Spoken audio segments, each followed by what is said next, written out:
दोस्तों, रामायण के अनुसार जब रावण मृत्यु शैया पर लेटा हुआ था तथा अंतिम सांस ले रहा था, तब भगवान श्री राम ने लक्ष्मण से कहा, लक्ष्मण, रावण नीति, राजनीति और शक्ति का महान ज्ञाता है। ऐसे समय में जब वह संसार से विदा ले रहा है तो तुम उसके पास जाओ और उससे जीवन की कुछ शिक्षा ले लो जो और कोई नहीं दे सकता।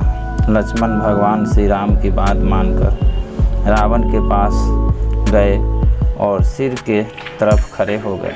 कुछ देर खड़े रहकर अपने आप को अपमानित समझकर वापस आ गए और भगवान श्री राम से कहने लगे, भैया, रावण मृत्यु शैया पर लेटा हुआ है, फिर भी उसका घमंड गया नहीं। इतना कह ही रहे थे कि भगवान श्री राम ने उनको बीच में ही रोक दिया और बोले, तुम कहाँ खड़े थे? लक्ष्मण ने कहा, सिर की तरफ। भगवान श्री राम बोले, लक्ष्मण, शिक्षा कभी भी सिर पर चढ़ के नहीं लिया जाता। तुम शिक्षा लेने गए थे ना, तो पैर की तरफ खड़े होकर अधीनी भाव से उनसे विनती करते, तब तो शिक्षा मिलती। शिक्षा कभी भी अधिकार समझकर नहीं लेना चाहिए, बल्कि विनम्र भाव से लेना चाहिए। लक्ष्मण बात समझ गए और रावण के पास जाकर खड़े हो गए और शिक्षा देने के लिए उनसे अनुरोध करने लगे। तब रावण ने 3 बातें बताई थी जो हम आप लोगों को आज बताएंगे।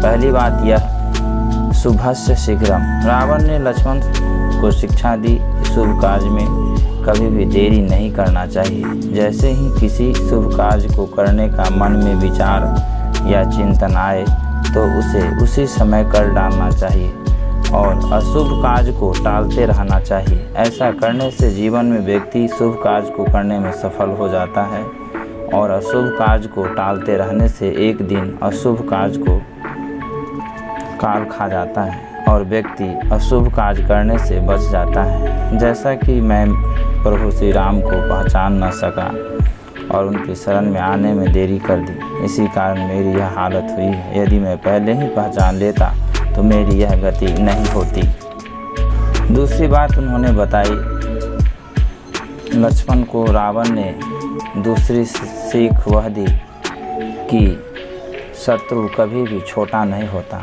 शत्रु या अपने प्रतिद्वंद्वी को कभी भी छोटा नहीं समझना चाहिए। रावण ने यह स्वीकारा कि यह उसकी सबसे बड़ी भूल थी कि मैंने अर्थात रावण ने वानर और भालू सेना को कमतर अर्थात तुच्छ समझा। परिणाम यह हुआ कि सब कुछ नष्ट कर बैठा। तीसरी बात उन्होंने बताई, रहस्य नहीं बतानी चाहिए। महाज्ञानी रावण ने लक्ष्मण को तीसरा ज्ञान यह दिया कि अपने रहस्य का कभी भी किसी के सामने नहीं बताने चाहिए। रावण ने लक्ष्मण से कहा कि मेरी मृत्यु से जुड़ा रहस्य यदि मैं किसी को नहीं बताता तो आज यह मेरी मृत्यु नहीं होती, लेकिन मैंने यह रहस्य अपने भाई पर भरोसा किया और उनको बता दिया, जिसके कारण मैंने आज मृत्यु शैया पर पड़ा हूँ। दोस्तों, यह वीडियो अगर आप लोगों को पसंद आया तो वीडियो को लाइक और शेयर ज़रूर कीजिए। हमारे चैनल को सब्सक्राइब